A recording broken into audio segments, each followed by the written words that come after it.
The crisp September evening of 2024 settled over Willow Creek, a quiet town in eastern Tennessee, where the rolling hills cradled family legacies like secrets. At the edge of town, Ellis Farm stood defiant, its weathered cedar fence glowing under the fading sun. Jalen Reed, 38, leaned against the porch railing of his family's century-old ranch, sipping black coffee, the steam curling in the cool air. The fence, built with his father before cancer claimed him 3 years prior, was more than wood and nail sit was a testament to lessons of patience, measure twice cut once precision, and oak rails salvaged from storm-felled trees. Jalen, the county sheriff, felt its weight as he traced a board, each not a memory. Then, a sharp voice sliced the dusk. "You've got 3 minutes to tear down that fence, or I'm calling 911. Karen Walsh, HOA president of the neighboring Willow Grove subdivision, stood at his gate, stopwatch in hand, her tailored blazer clashing with the rural calm. Her ultimatum, barked with the confidence of unchecked power, set phones recording from nearby yards. This wasn't just a dispute, it was a war over land, legacy, and lies. Karen's heels sank into the gravel as she waved her phone, snapping photos of the fence like it was evidence of a felony. "This eyesore's dragging down our property values," she snapped, her bob bouncing with each jab. "Willow Grove has standards, and your rundown farm's a blight." Jalen set his mug down, the sheriff's badge in his pocket a quiet anchor. "Ma'am, this land's been ours for 5 generations, he said, voice steady despite the anger simmering beneath. "We're not in your HOA, never were." Karen's eyes narrowed, her tape measure pulled from a designer purse snapping out to gauge the fence's setback, muttering about ordinances. 3 minutes, she repeated, her stopwatch ticking like a bomb. Across the hedge, neighbor Clara Monroe clipped her azaleas, eavesdropping, her shears pausing as Karen's voice rose for the audience. Jalen unfolded a laminated deed, its edges yellowed but binding. "This predates your HOA by 70 years. You've got no say here." Karen scoffed, scanning it through her reading glasses, hunting for a flaw. "My lawyer'll shred this," she hissed, storming off. "Enjoy your little farm while it lasts. I'm calling an emergency HOA meeting tomorrow to annex your land." Clara darted over, gloves still on. "Jalen, she's poison," she whispered, glancing back. "She's telling folks your farm's a coyote den, tanking home prices." At the diner, she bragged about cleaning up Willow Creek. Jalen's gaze drifted to his father's framed photo inside, tool belt slung low, grinning by the fence. "This is my land," he said softly. That night, he pored over HOA bylaws and maps at his kitchen table, the legal jargon blurring, but one truth stood clear. Karen had no claim. Yet her smug certainty gnawed at him. She held a card he hadn't seen. At midnight, his porch light caught Karen at the gate, passing a note to a man in a pickup, muttering, 3 minutes to end this. Dawn broke with Karen back at his gate, stopwatch ticking, flanked by 3 HOA board members, a jittery man, a stern woman with a clipboard, and a young guy filming on his phone. 3 minutes, she declared, dialing 911. "Zoning violation, belligerent owner. Send officers now." Jalen watched, coffee in hand, as Deputy Eli Turner, a rookie 6 months on the force, pulled up, eyes widening at his boss. "Sheriff," Eli stammered, tipping his hat before catching himself. Karen thrust a folder at him. "Ordinance 6.2 violation. Make him comply." Eli fumbled, papers scattering, his notebook hitting the dirt. Jalen set his deed and badge on the railing, the sun glinting off the star. "Eli, this farm's outside their jurisdiction," he said. Karen's face cycled from red to green. "You called the police," she shrieked, pointing at Eli. "Do something." The board members backed away, the clipboard woman's pen still, the filmer's phone dropping. Deputy Marcus Wells rolled up, grinning. "Morning, Sheriff." "Trouble." Karen's jaw worked silently, then screeched, "Sheriff?" She fumbled her phone, recording shakily. "This bully's abusing power," she yelled, retreating, her allies scattering. Karen's grainy video hit community chats by noon. Captioned, "Sheriff Reed terrorizes residents." Comments split. Some knew Jalen's integrity, others bought her spin.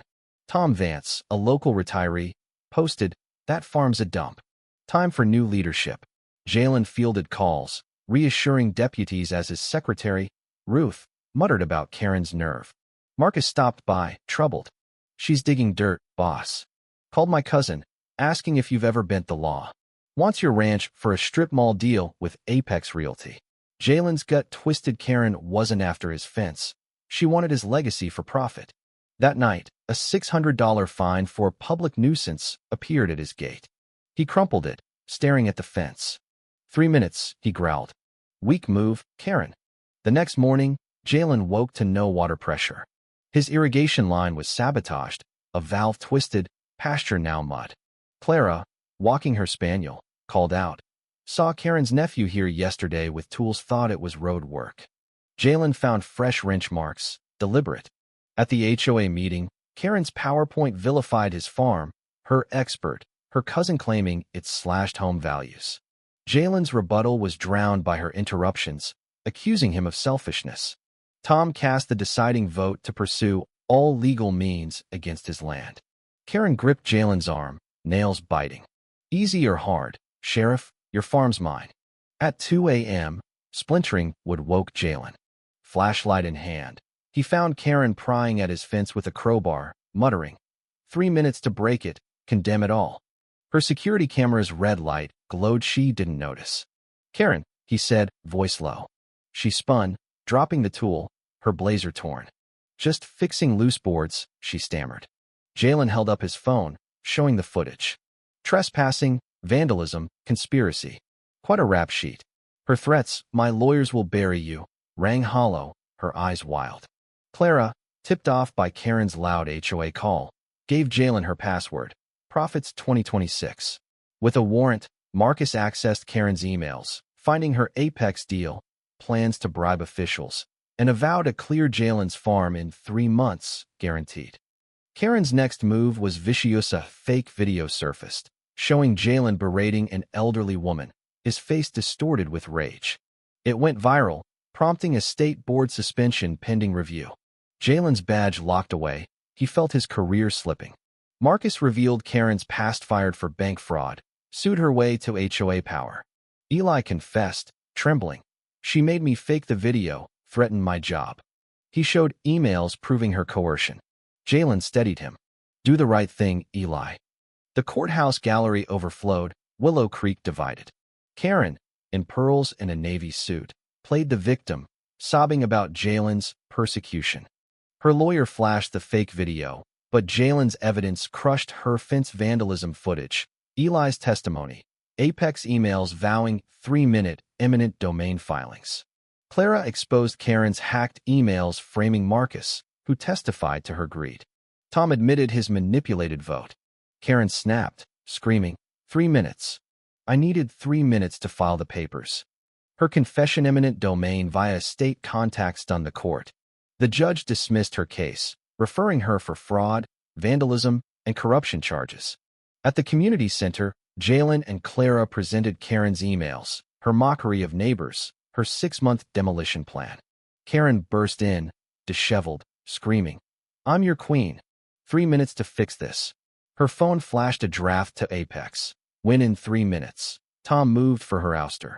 Hands shot up, shouts of enough, drowning her. Karen fled, toppling a snack table, her 3 minutes mantra echoing. Clara quipped, 3-minute meltdown, folks. Laughter broke the tension. Jalen and Marcus repaired the fence at dusk, Clara bringing cornbread. New HOA rules protect your farm forever, she said. Jalen strummed his guitar that night, peace settling, until a black SUV rolled up. A woman in a sleek suit stepped out, eyes calculating. Mr.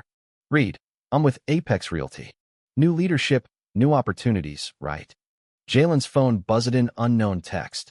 Phase 2, 3 minutes. He stood, voice iron. 3 seconds, ma'am. Leave. This land's not for sale. Her smile didn't waver, but she drove off. Jalen gripped his father's photo. My land, my law. He whispered, ready for the next fight. Was Jalen's public exposure of Karen justice or escalation? Should she face jail or exile? Can communities resist corporate greed, or is Apex's Phase 2 inevitable? Share your thoughts below, hit that like button, and subscribe for stories that demand your stand.